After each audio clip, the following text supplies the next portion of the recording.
Clarice Lispector nasceu na Ucrânia, no dia 10 de dezembro de 1920, tendo duas irmãs mais velhas. A família judia decidiu deixar o país de origem por causa do antissemitismo e emigrou para o Brasil, onde já viviam os tios e primos de Clarice. Viajaram de navio até Maceió, onde passaram a residir junto da família.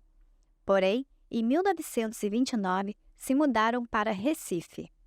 Aos 9 anos, Clarice perdeu a mãe e a família decidiu se mudar para o Rio de Janeiro.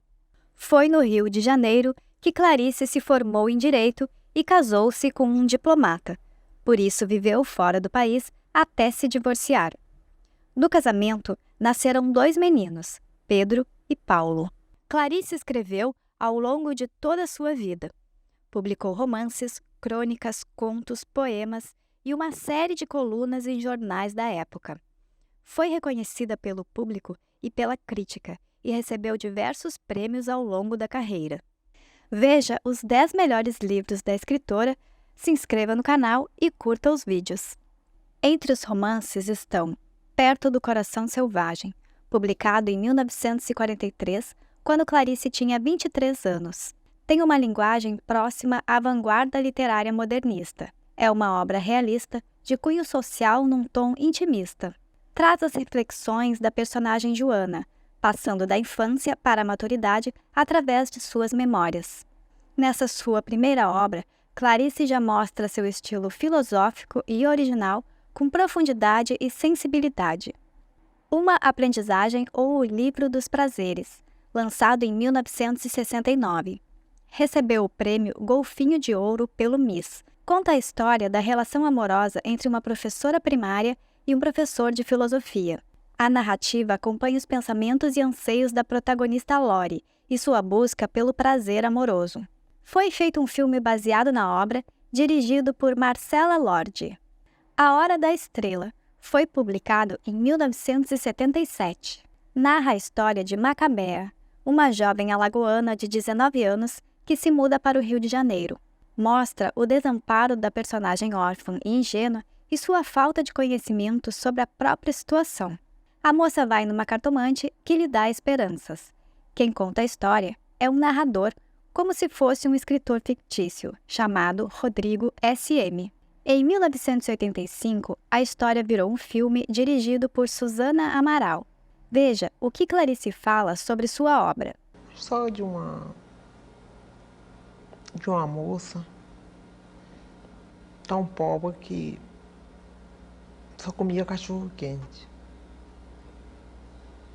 Mas a história não é isso só, não. A história é de uma inocência pisada, de uma miséria anônima. Eu morei no Nordeste, eu me criei no Nordeste.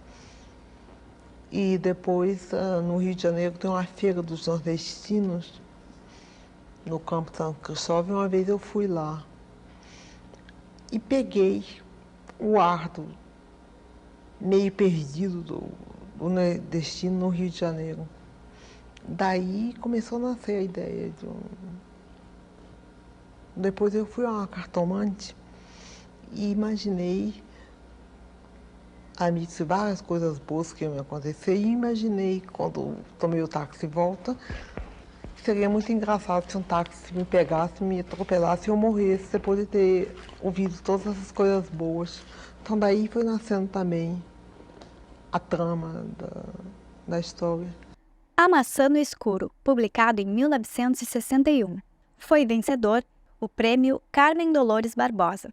Conta a história de um homem que mata a esposa e foge atormentado, tentando se humanizar. A Paixão segundo GH, publicado em 1964, é o livro mais perturbador de Clarice. Através de uma história banal, quando uma dona de casa demite a empregada e resolve limpar o quarto dos fundos, acompanhamos seus conflitos. Ela encontra e esmaga uma barata e, em seguida, coloca na boca, causando perplexidade. Veja a escritora falando sobre esta obra. O meu livro, A Paixão segundo GH, um professor de português do Pedro II veio lá em casa e disse que leu 4 vezes o livro e não sabe do que se trata. No dia seguinte, uma jovem de 17 anos, universitária, disse que este livro é o livro de cabeceira dela. Suponho que entender não é uma questão de inteligência, e sim de sentir, de entrar em contato. Água Viva, publicado em 1973. É um texto com estrutura de poema em prosa, sendo híbrido e indefinido. É um livro original que a autora descreve como improviso verbal. Possui uma escrita fragmentada, como um fluxo de ideias sobre criação. Não possui um tema definido e é considerado uma radicalização experimental de escrita.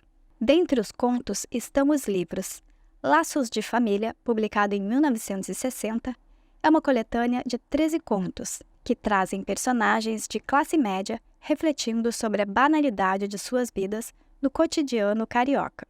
Havia Cruces do Corpo, publicada em 1974, rompe barreiras entre a alta literatura e o entretenimento, entre filosofia e sensualidade. Possui um tom erótico e desafia o moralismo. O filme O Corpo foi baseado no livro, com Antônio Fagundes e Marieta Severo, dirigido por José Antônio Garcia. A Felicidade Clandestina, publicado em 1971. São 25 contos, muitos deles autobiográficos. Os principais assuntos são a passagem do tempo, o ambiente familiar e as alegrias e dores humanas. Dentre os livros de crônicas, se destaca Descoberta do Mundo, de 1984. É uma compilação de seus textos publicados no Jornal do Brasil após a sua morte. As crônicas discorrem sobre temas variados. Quando eu estou escrevendo alguma coisa, eu anoto a qualquer hora do dia ou da noite, coisas que me vêm. O que se chama inspiração, né? Agora, quando eu estou no ato de concatenar as inspirações, aí eu sou obrigada a trabalhar diariamente. Uma estátua de Clarice pode ser encontrada no Rio de Janeiro, no bairro do Leme, onde morou por 12 anos, feita pelo artista Edgar Duvivier. Recife também possui uma estátua da escritora. Clarice faleceu em 1977, com 56 anos, um dia antes de fazer aniversário, vítima de um câncer no ovário. Quando eu comecei a ler e escrever, comecei a escrever também pequenas histórias. Várias coisas antes de publicar meu primeiro livro, eu já escrevia para revistas, contos, jornais, eu ia com a timidez enorme, mas uma timidez de ousada, eu sou tímida e ousada ao mesmo tempo. Eu chegava lá na revista e dizia, eu tenho um conto, o senhor quer publicar? Aí eu me lembro que uma vez foi o Raimundo Magalhães Júnior, que olhou, leu um pedaço, olhou para mim e disse, você copiou isso de quem? Eu disse, ninguém, é meu. Ele disse, você traduziu? Eu disse, não. Ele disse, então eu vou publicar.